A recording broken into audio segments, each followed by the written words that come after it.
Hello everyone, let's start today's topic. आज हम यहाँ पे बात करने जा रहे हैं CS executive paper number 8, that is regarding strategic management. Chapter number 14 चल रहा था यहाँ पे, उसी को कंटिन्यू कर रहे हैं। पेज नंबर 111 से हम देखने जा रहे हैं आगे का टॉपिक। बीच में कुछ एक दो टॉपिक्स मैंने पेंडिंग रखे हैं, that I will be discussing later, ठीक है, एट द लास्ट पार्ट। और मैकिन्से मैट्रिक्स करके एक टॉपिक है, बट उसको मैं एंड में एक बार कवर अप करूँगा, कोई इशू वाली बात नहीं है। स्टार्ट करते हैं पेज नंबर 111 से। स्ट्रेटेजिक ऑल्टरनेटिव्स की बात हो रही है यहाँ पे। इन्होंने बताया कि हमारे पास क्या क्या स्ट्रेटेजिक ऑल्टरनेटिव्स अवेलेबल हैं, ठीक है, कौन कौन सी अलग अलग स्ट्रेटजीज हम लगा सकते हैं एज एंड व्हेन रिक्वायर्ड। तो कुछ स्ट्रेटजीज के बारे में बात होगी। सबसे फेमस स्ट्रेटेजिक ऑल्टरनेटिव्स पे जो काम किया है, that is done by Glueck and Josh, ठीक है। ये 1984 का इनका वर्क है, जिसके बारे में सारी डिटेल्स दी हुई है। और बोला है कि कुछ अलग अलग 4 स्ट्रेटेजिक ऑल्टरनेटिव्स यूजुअली हमारे पास होते हैं। सबसे पहला जो ऑल्टरनेटिव है, इट इज़ स्टेबिलिटी, ठीक है। तो what is stability exactly? A stability strategy involves the maintenance of the current business definition, any safeguarding it is and safeguarding the existing interest and strength। मतलब इन शॉर्ट ऐसा हो गया कि जिस level पे हो, जैसा काम चल रहा है वैसा चलने दो, और करंट बिजनेस को मेंटेन करो। बस मेंटेन करना नेसेसरी पार्ट है, वो ध्यान रखना है। It continues to pursue its well established and tested objectives and goals and optimizes the resources committed to attain such goals। तो ये इन्होंने बताया कि आपको अपने वेल टेस्टेड एस्टेब्लिश्ड और ऑब्जेक्टिव्स जो हैं और जो आपके गोल्स हैं, उसको आपको ध्यान में रखना है और अपने रिसोर्सेज का ऑप्टिमम यूटिलाइजेशन करना है, ताकि आप अपने गोल्स को अचीव कर सके। मतलब जो प्री डिफाइंड है, जो चल रहा है, उसको मेंटेन करना, that is the ultimate objective. It may also change the pace of effort within its stable business in order to become more efficient और इफेक्टिव। ये इन्होंने अलाउ किया। मतलब आपका जो स्टेबल बिजनेस है, उसमें अगर आपको लगता है कि कुछ मिनिमम चेंजेस करके आप अपनी इफेक्टिवनेस और एफिशिएंसी बढ़ा सकते हैं, तो यू शुड डू दैट, आपको वो चीज़ करनी चाहिए। Implemented where in few functional changes are made in the products markets. क्या बोला है देखें, थोड़ा रीड करते जाएंगे ना, क्लैरिटी आती जाएगी, तो मैं भी आपको पॉइंट टू पॉइंट समझा सकता हूँ क्या हो रहा है। A business continues to serve existing customers in the same or similar market segment with same portfolio or products। ये ऐसे ही होता है ना, जो चल रहा है चलने दो, ठीक है। Not a do nothing strategy but a do nothing new strategy. कितनी सही लाइन लिखी है उन्होंने। Not a do nothing strategy, इसका मतलब ये मत निकाल लो कि कुछ नहीं करना है, बैठो आराम से, ऐसा नहीं है। जो कर रहे हो वो करते रहो, बट कुछ नया मत करो। डू नथिंग न्यू स्ट्रैटेजी, तो ये एक अच्छा ऑब्जेक्टिव क्वेश्चन हो गया आपके लिए। It has its sharp focus on incremental improvement of functional performance। ठीक है, जो फंक्शंस आप परफॉर्म करते आ रहे हो, उसमें थोड़ा थोड़ा इंक्रीमेंटल, मतलब थोड़ा थोड़ा इम्प्रूवमेंट करो, ताकि इफेक्टिवनेस एफिशिएंसी बढ़े। बाकी टेंशन मत लो। It continues to pursue same set of objectives and goals, ठीक है, वही का वही चलने दो। Business adjust the level of improvement equivalent to the equivalent proportion every year. मतलब इम्प्रूवमेंट जो है वो हर साल प्रोपोर्शनेटली थोड़ा थोड़ा होता रहे, that is best. The business adjust the, अच्छा ये हो गया। Involves keeping track of new developments to ensure that the strategy continues to make sense। The strategy is a substitute to growth or retrenchment strategy, as goals such as profit or growth are not dumped, rather returns can actually be increased, for instance by improving efficiency। वही बोल रहे हैं कि ये growth और retrenchment strategy से अलग है, और यहाँ पे हम इन सब चीज़ों को डंप नहीं कर रहे, लेकिन जो है उसको मेंटेन करने की कोशिश कर रहे हैं। और हाँ, एफिशिएंसी इंप्रूव की जाए तो बहुत अच्छी बात है, अगर ये पॉसिबल है तो आपको करना चाहिए। डन, आगे बढ़ते।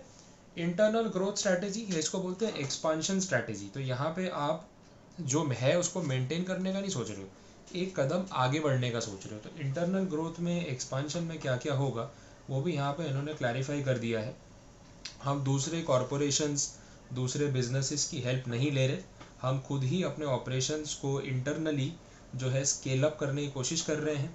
इसमें market penetration, market development, product development, ये सब चीज़ों पे एम्फेसिस दिया गया है, ये वो बता रहे हैं, ठीक है। और न्यू टेक्नोलॉजी का हम यूज़ कर सकते हैं, नए मार्केट में एंटर कर सकते हैं। ये हमने पीछे डिस्कस किया था, प्रोडक्ट डेवलपमेंट, मार्केट डेवलपमेंट। तो ये एनसॉफ का जो ग्रोथ मैट्रिक्स था, ये वही पॉइंट्स यहाँ पे है। मार्केट पेनिट्रेशन भी वहाँ पे डिस्कस हुआ था। फिर इसके बाद ठीक है, तो ये एक्सपांशन में बेसिकली यही पार्ट आने वाला है, डाइवर्सिफिकेशन और ये सब चीज़ें जो है उसकी तरफ आप जा सकते हो। एक्सटर्नल एक्सपांशन, एक्सटर्नल एक्सपांशन में क्या बोला है, इसमें वो बोल रहे हैं कि आप एक्विजिशन, मर्जर, कंसोलिडेशन ये सब करो, जॉइंट वेंचर्स करो, मतलब अपनी एंटिटी के बाहर निकल के दूसरी बिजनेसेस, दूसरे कॉरपोरेशंस को टेक ओवर करके आप ये काम कर सकते हो। ठीक है, तो ये भी ज़रूरी है। और लास्ट पार्ट जो इसका है, इट इज़ रिट्रेंचमेंट। रिट्रेंचमेंट का मतलब थोड़ा सा स्केल डाउन करना जो है वो हो जाता है। फर्स्ट पॉइंट में भी इन्होंने बोला है कि या तो आप स्केल डाउन कर दो, मतलब एक कदम पीछे ले लो। देखो, हर बार एक कदम पीछे लेना बेवकूफ़ी या लॉस का सिग्नल नहीं होता है। बहुत बार it is a wise decision to take a step back. ठीक है, जब आपको पता है कि मार्केट की हालत ख़राब है, जैसे रिसेशन आ गया या फिर पैंडेमिक हो गया, कोरोना आ गया, सेल नहीं हो रहा है बिल्कुल भी, तो वहाँ पे अगर आप एक कदम पीछे हट जाते हो तो you are a smart person. ठीक है, मतलब पता है कि भाई सेल नहीं होने वाला है, आगे भी स्लो डाउन रहने वाला है, हम प्रोडक्शन पे प्रोडक्शन किए जा रहे हैं कि यही टाइम है, बनाओ गाड़ियाँ बराबर, ये वो नहीं होगा ना। मतलब क्या है, एक काम करो ना, अभी तो उल्टा प्लांट का काम थोड़ा सा स्लो कर दो, अननेसेसरी का जो फिक्स कॉस्ट है उसको कट डाउन कर दो, ऑपरेटिंग कॉस्ट को भी बचा लो, और जब ज़रूरत लगे तब वापस से स्टेप ले लेना। That should be the intention. ठीक है, ये क्लियर हो गया। तो ये यहाँ पे इन्होंने क्लैरिफाई किया हुआ है कि किस तरीके से रिट्रेंचमेंट हो सकता है। दूसरा, कॉस्ट में कटिंग करो, जो स्केल है जिस पे ऑपरेशंस चल रहे हैं उसको रिडक्शन में रिड्यूस करो। ठीक है, डिसइन्वेस्टमेंट मतलब किसी यूनिट को बेच के आप उससे पैसा बाहर भी निकाल लो अगर ज़रूरी लगता है तो, नॉट अ बैड आइडिया। ठीक है, तो that is the retrenchment part, मतलब एक स्टेप पीछे हट जाना। इसमें इन्होंने बोला है कि इंटरनल रिट्रेंचमेंट भी होगा और एक्सटर्नल रिट्रेंचमेंट भी होगा। ठीक है, तो इंटरनल रिट्रेंचमेंट में उन्होंने बताया है कि जो ऑपरेटिंग कॉस्ट है आपका, जो ऑपरेटिंग स्ट्रैटेजी है उसमें टर्न अराउंड, उसमें चेंजेस करना एकदम से, कॉस्ट रिडक्शन, रेवेन्यू को बढ़ाने की कोशिश करना, असेट्स कम कर देना क्योंकि असेट्स के साथ उसका मेंटेनेंस भी लगता है। ठीक है, प्रोडक्ट्स को रीऑर्गेनाइज करना और एफिशिएंसी को बढ़ाने की कोशिश करना, मतलब कम पैसों में ज़्यादा कमाई करने की कोशिश करना, वैसा। External retrenchment constitutes a more serious form of strategic turn around including such measures as divestiture and liquidation. ठीक है, तो ये भी हो सकता है। एक्सटर्नल रिट्रेंचमेंट में हम पैसा वापस ले लें, लिक्विडेट कर दें, दैट इज़ ओके। तो ये जो बेसिक चीज़ें हैं ये रिट्रेंचमेंट में की जाती हैं, उन्हीं को नीचे वापस से उन्होंने पॉइंट वाइज एक्सप्लेन किया है, वो आप पढ़ोगे तब आपको मिल जाएगा, कोई प्रॉब्लम नहीं है। और फिर आता है कॉम्बिनेशन स्ट्रैटेजीज, मतलब ये जो ऊपर स्ट्रैटेजीज हैं आप इसमें से किसी का कॉम्बिनेशन भी यूज़ कर सकते हो डिफरेंट स्टेजेस में, कोई प्रॉब्लम नहीं है। आगे बढ़ते हैं पोर्टर्स जेनेरिक स्ट्रैटेजी। अब ये जितना चार्ट है ना ये आपके सामने, उसी में सब कुछ है, मैं आपको बता देता हूँ क्या क्या होता है इसमें। कॉस्ट लीडरशिप, ये पहली स्ट्रैटेजी है।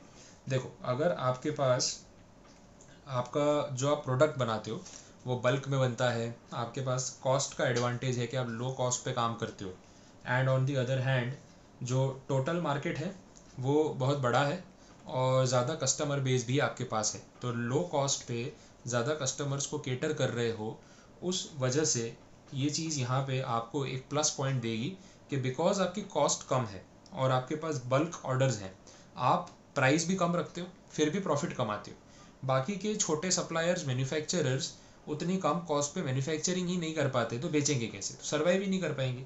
ये चीज़ जो है यहाँ पे होती है in the case of cost leadership strategy, और ये तभी एप्लीकेबल है जब आप लो कॉस्ट पे प्रोडक्शन कर सको ताकि आपको कॉम्पिटिटिव एडवांटेज मिले और मार्केट में आपका जो स्कोप है, जो शेयर है वो ज़्यादा हो, हाई।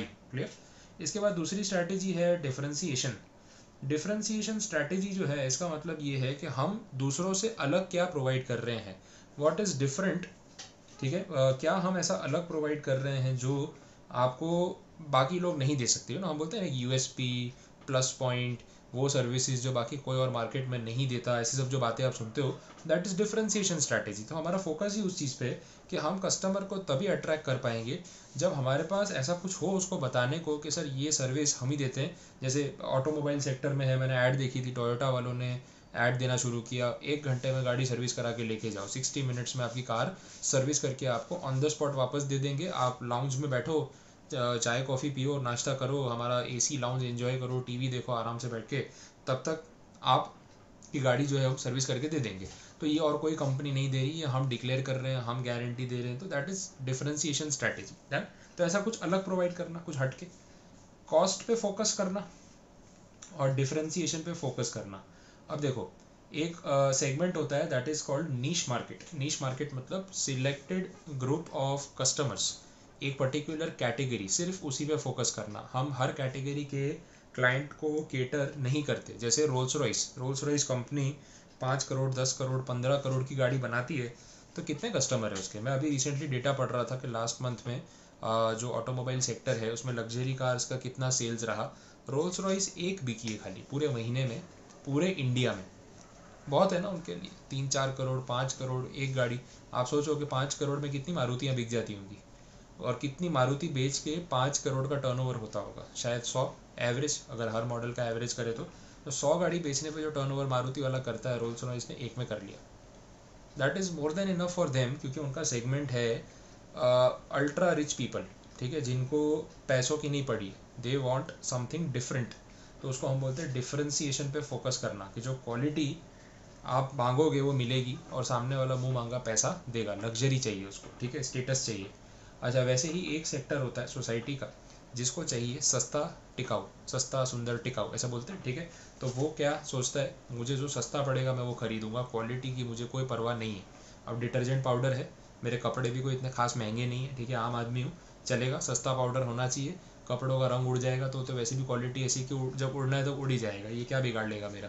तो ऐसे में उनका फोकस कॉस्ट पे होता है कि एक डिटर्जेंट पाउडर 40 रुपये किलो है और दूसरा 28 रुपये किलो है, तो मैं 28 वाला ही लूँगा। तो आप 40 में बेचोगे तो कोई फ़ायदा नहीं है उसका। वैसी चीज़ है, that is called the cost focus. तो आपका जब एक पर्टिकुलर सेगमेंट है, एक कस्टमर का मार्केट है, स्पेसिफिक कैटेगरी को आप टारगेट करते हो, that time you have to focus on cost और डिफरेंशिएशन। तो डिपेंड्स कि आपका वो सेक्टर या जो कैटेगरी है वो कौन सी है। अगर आप अफोर्डेबल गाड़ी बेच रहे हो, आप नैनो बेच रहे हो, तो फिर आपका फोकस कॉस्ट पे। अगर आप जैगवार बेच रहे हो तो आपका फोकस डिफरेंशिएशन पे। That is the basic difference, ठीक है। तो ये हो गई आपकी माइकल पॉर्टर की स्ट्रैटेजीज़ जो यहाँ पे उन्होंने समझाई है। फिर इसको ही एक्सप्लेन किया है बहुत डिटेल में, मैंने आपको इतना डिटेल में समझाया। एग्जाम्पल्स और भी मिल जाएंगे जितने हो सकते हैं, मैंने बड़े बड़े दिए हैं आपको। ये सारा एक्सप्लेनेशन है और यहाँ पे फाइनली टॉपिक एंड होता है। तो that is the focus strategy, niche marketing जो हम बोलते हैं वो है। बस अब इस चैप्टर में ऑलमोस्ट तो सब हो गया है। जो टॉपिक बाकी है that is the McKinsey matrix, ठीक है। तो एक लास्ट जो है टॉपिक रह गया है मैकिन्से मैट्रिक्स, ठीक है। लैंग्वेज थोड़ी सी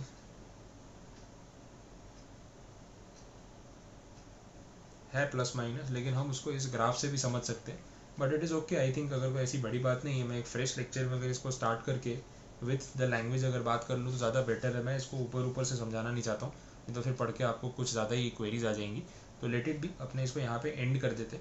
नेक्स्ट लेक्चर जो आपका रहेगा उसमें हम सिर्फ मैकिन्से मैट्रिक्स की बात करेंगे। ज़्यादा बड़ा टॉपिक नहीं है, बट फ्रेश स्टार्ट करेंगे और फिर चैप्टर आपका उसके साथ कंप्लीट। तो आई होप यहाँ तक तो आपको पूरा क्लियर हो गया होगा। और अगर कोई क्वेरी है तो मोस्ट वेलकम, आप एनी टाइम मैसेज करके पूछ सकते हैं, ठीक है। Thank you so much.